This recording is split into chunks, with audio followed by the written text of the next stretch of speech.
A place is a home because people come together as a community, because I know the people across the street, because I know the people down the block.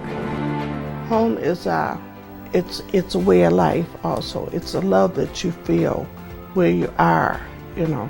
I have family, you know, they visit me all the time. I just love the Twin Cities area. You know, I've traveled, I've been to a lot of other big cities, and there's just something about the feel and the people. And in terms of business in this area, we are exceptionally fortunate to have the headquarters of many national successful companies, members of the Fortune 100, even the Fortune 50 here in town. Well, we also have a very thriving small business community. That community also supports a very vibrant cultural area that focuses on arts and music and theater. So when you put all of that together, plus an educated workforce and a very strong work ethic, we have a pretty ideal situation. You feel like you're a part of something, that you're helping build it?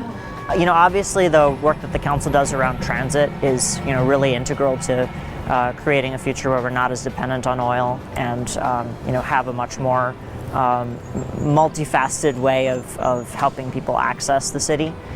I like to take transit because it's just so easy and convenient. Like I get a little nap in the morning on my way to work, and on the way home I can check some emails and kind of wrap up work.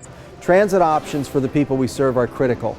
The majority of the people served by Opportunity Partners do not own or operate their own vehicles. Central to our mission is helping people find work and finding that work out in the community. And without transportation and without options there, we really put people at a disadvantage.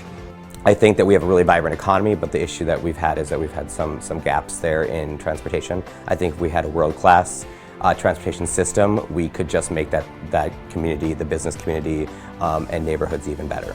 I believe stable housing is important to achieve all of this, because if you can know that you have a place to live all the time, you don't have to worry where you're going to sleep at night or where you're going to eat your next meal at. At least you know you have a roof over your head. It's important to have clean water and have our water clean because we know that it goes back into the river, that we get our water from the river in Minneapolis here.